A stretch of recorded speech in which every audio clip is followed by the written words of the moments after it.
Doctor, lo que le voy a contar sucedió en Bilbao. Un viaje de negocios, como tantos otros, a finales de agosto, justo antes de que la ciudad se despidiera del verano con sus últimas lluvias. Fui por una serie de reuniones con unos clientes importantes. Nada fuera de lo común, créame. Mi vida, hasta ese momento, había sido una sucesión bastante predecible de eventos. Trabajo, casa, la rutina. Jamás me consideré una persona propensa a la fantasía, ni mucho menos a la histeria. Soy un hombre práctico, de números, de hechos. Por eso, lo que viví en ese hotel, en esa habitación, me ha descolocado de una manera que todavía no logro comprender del todo. Llegué a Bilbao un martes por la tarde. El hotel era uno de esos establecimientos funcionales, de cadena, que uno encuentra en cualquier ciudad grande. Impersonal, sí, pero limpio y eficiente. Mi habitación estaba en el quinto piso, con vistas a una calle lateral, lo que significaba que el ruido del tráfico era un murmullo constante, pero no intrusivo. La decoración era sobria, tonos grises y azules, una cama grande con un colchón firme, un escritorio, un televisor de pantalla plana, y lo que ahora recuerdo con una punzada helada, un tocador con un espejo rectangular, de marco oscuro, justo frente a la cama. Era un espejo común, sin adornos, pero lo suficientemente grande como para reflejar la mitad superior de mi cuerpo si me sentaba en la cama. No le di importancia en ese momento. Era solo parte del mobiliario. Las reuniones fueron agotadoras, jornadas largas, cenas de negocios, la necesidad de mantener una imagen profesional impecable. La presión era considerable. Recuerdo haberme sentido especialmente cansado la noche del jueves. Había llovido intermitentemente todo el día, y el aire húmedo y pesado de Bilbao parecía penetrar hasta los huesos. Después de la cena, volví al hotel. Me quité la corbata y me dejé caer en la cama. Revisé algunos correos electrónicos en mi portátil, pero mis ojos se cerraban solos. La fatiga era abrumadora. Apagué la luz de la mesilla, dejando solo la tenue luz de la calle que se filtraba por las cortinas, creando sombras alargadas y difusas en la habitación. Me giré sobre mi lado derecho, dándole la espalda al espejo, y me sumergí en un sueño profundo casi de inmediato. No sé cuánto tiempo pasó.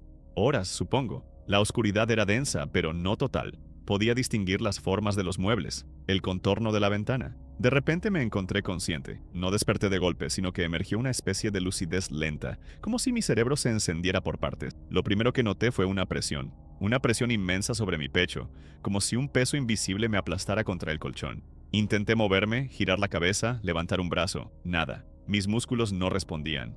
Era como si estuvieran sellados, soldados a los huesos. El pánico comenzó a burbujear en mi interior, un frío que ascendía por mi espina dorsal. Quise gritar. Abrí la boca. Sentí el esfuerzo en mi garganta, pero no salió sonido alguno. Mi voz estaba atrapada, ahogada por esa misma fuerza invisible que me inmovilizaba. Mis ojos, sin embargo, estaban abiertos, completamente, y en la penumbra, mi mirada se fijó en el espejo del tocador. Al principio, solo vi la oscuridad, el reflejo borroso de la habitación. Pero a medida que mis ojos se adaptaban, o quizás mi mente se agudizaba por el terror, empecé a distinguir algo, una forma. La forma de una cabeza, de unos hombros, era mi reflejo. Estaba sentado en la cama, de frente al espejo, justo como yo estaba, pero con una diferencia crucial. Yo estaba de lado, con la espalda hacia el espejo, y mi cuerpo real seguía inmóvil, aplastado. La figura en el espejo era yo, sin mi cabello oscuro, mi mandíbula, la forma de mi nariz. Pero había algo mal, una distorsión sutil al principio, casi imperceptible. La penumbra jugaba con las formas, pensé. Era la fatiga, el estrés, la maldita parálisis del sueño de la que había oído hablar alguna vez. Intenté racionalizarlo, pero el terror me impedía pensar con claridad. La presión en mi pecho se intensificó, y sentí un zumbido agudo en mis oídos, como el de un enjambre de abejas atrapadas en mi cráneo. La figura en el espejo no se movía, pero yo sí podía sentir mis ojos, y los míos estaban clavados en ella. Y entonces, lentamente, esa figura, que era yo y no era yo, comenzó a sonreír. No era una sonrisa normal. No era la sonrisa cansada que ponía frente a los clientes, ni la sonrisa genuina que compartía con mis amigos. Era una mueca, una distorsión que estiraba los labios más allá de lo natural, revelando una hilera de dientes que parecían demasiado grandes, demasiado afilados. La comisura de los labios se elevó de una manera antinatural, casi hasta las orejas, creando pliegues profundos en las mejillas que no existían en mí. Y lo peor, lo que me heló la sangre hasta la médula, fueron los ojos. Mis ojos son marrones, normales, pero los ojos de mi reflejo en el espejo eran pozos, completamente negros. No había iris, no había pupilas, no había blancos, solo dos orificios oscuros, profundos, que absorbían toda la luz de la habitación, toda la poca luz que se filtraba y que me miraban. Me miraban directamente, con una intensidad que traspasaba la distancia, la superficie del cristal, y se clavaba en lo más profundo de mi ser. Eran ojos sin alma, sin emoción, pero llenos de una malevolencia silenciosa, una burla gélida. El zumbido en mis oídos se convirtió en un murmullo indistinto, como si miles de voces susurraran a la vez, justo al borde de mi audición, sin que pudiera entender una sola palabra. El aire en la habitación se volvió denso, pesado, difícil de respirar. Sentía que me asfixiaba, no solo por la presión en mi pecho, sino por la propia atmósfera cargada de esa presencia. La sonrisa del reflejo se hizo más ancha, más grotesca, y mientras me miraba con esos ojos negros, sentí una especie de conexión perversa. No era una conexión de entendimiento, sino de reconocimiento, como si esa cosa supiera exactamente lo que yo estaba sintiendo, y se deleitara en ello. Podía sentir su regocijo, su placer sádico al verme atrapado, indefenso, observando mi propia imagen distorsionada. Intenté cerrar los ojos. Con todas mis fuerzas quise apartar la mirada, romper el contacto, pero mis párpados no respondían. Estaban abiertos, fijos, condenados a observar esa abominación. Cada fibra de mi ser gritaba para que me moviera, para que despertara de esa pesadilla, pero mi cuerpo era una prisión. Mi mente estaba atrapada en un ciclo de terror puro. La figura en el espejo no hizo ningún movimiento brusco, su cabeza no se giró, sus brazos no se levantaron, solo la sonrisa que parecía expandirse aún más, y esos ojos que parecían hundirse más y más en la oscuridad, como si fueran túneles hacia un abismo. Y en esa inmovilidad, en esa quietud aterradora sentí que la cosa me estaba absorbiendo. No físicamente, sino mi esencia, mi miedo, mi pánico, mi cordura. Era como si se alimentara de mi terror, volviéndose más real, más sólida, a medida que yo me desintegraba por dentro. El tiempo se diluyó. No sé si fueron minutos o una eternidad. Cada segundo era una agonía. La presión en mi pecho era insoportable y sentía un frío helado que me penetraba hasta los huesos, a pesar de estar bajo las sábanas. El murmullo en mis oídos se volvió más insistente, como si las voces trataran de decirme algo, algo terrible, algo que mi mente se negaba a procesar. De repente, un pensamiento fugaz cruzó mi mente. ¿Y si no era mi reflejo? ¿Y si esa cosa siempre había estado ahí, esperando? Esperando el momento en que estuviera más vulnerable, más agotado, en una ciudad extraña, en una habitación desconocida.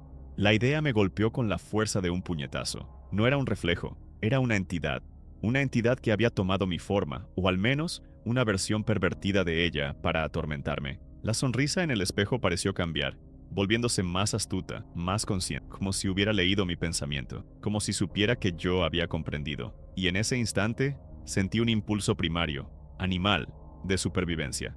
Tenía que liberarme, tenía que romper el hechizo, con una fuerza que no sabía que poseía, una fuerza nacida del terror más absoluto.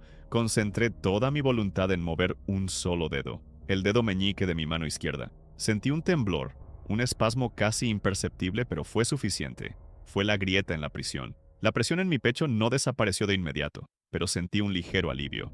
El zumbido en mis oídos comenzó a desvanecerse, y entonces, con un esfuerzo monumental, logré mover mi cabeza, apenas unos milímetros, y al hacerlo mi mirada se desvió del espejo. Fue como si se rompiera un hilo invisible. La imagen en el espejo, aunque todavía visible en mi visión periférica, perdió parte de su nitidez. La sonrisa pareció congelarse, y los ojos negros se volvieron un poco menos intensos. El pánico seguía ahí, pero ahora se mezclaba con una desesperación por escapar. Luché contra la parálisis con cada gramo de energía que me quedaba. Sentí un hormigueo doloroso en mis extremidades, como si la sangre volviera a fluir por venas bloqueadas. Mis músculos se tensaron, se aflojaron, se tensaron de nuevo. Era una batalla interna, silenciosa, brutal.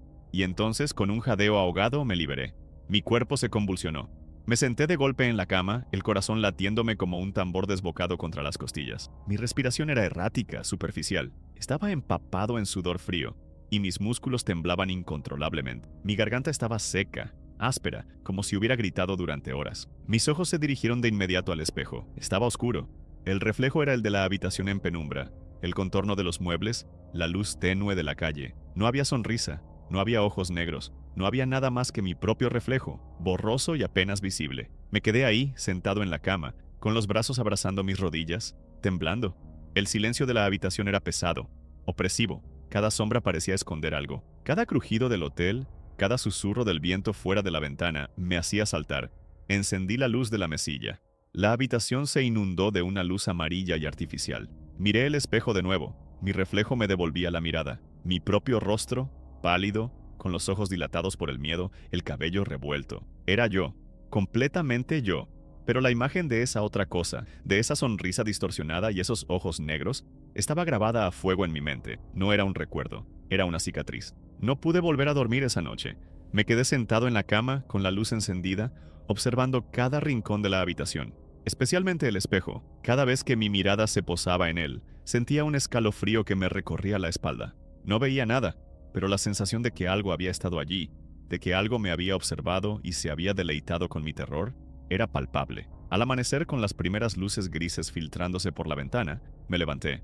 Me vestí mecánicamente con movimientos torpes, como si mi cuerpo aún no me perteneciera del todo. La idea de quedarme un minuto más en esa habitación era insoportable. Bajé a desayunar, pero no pude probar bocado. La comida se me atragantaba. Mis reuniones del viernes fueron un borrón. No recuerdo gran cosa de lo que se dijo. Asentía, sonreía forzadamente, respondía con monosílabos. Mi mente estaba en otro lugar, reviviendo una y otra vez la imagen de esa sonrisa, de esos ojos. La fatiga era inmensa, pero el miedo me mantenía en un estado de alerta constante. Tomé el primer tren de regreso a casa que pude. No me importó el costo. Solo quería salir de Bilbao, salir de esa atmósfera, de esa ciudad que ahora asociaba con él. Desde entonces, doctor, no he vuelto a ser el mismo. Duermo poco, y cuando lo hago, mis sueños son fragmentados, llenos de sombras y susurros. Pero lo peor no son los sueños. Lo peor es la vigilia. Cada vez que me miro en un espejo, no puedo evitar buscarlo. Busco esa distorsión, esa sonrisa, esos ojos. Sé que no está ahí, que solo veo mi propio reflejo.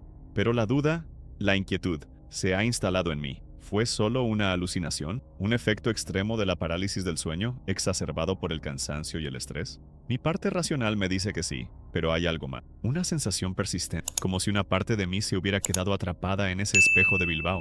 O como si algo de lo que vi allí me hubiera seguido. A veces, cuando estoy solo en casa y la luz es tenue, me acerco al espejo del baño.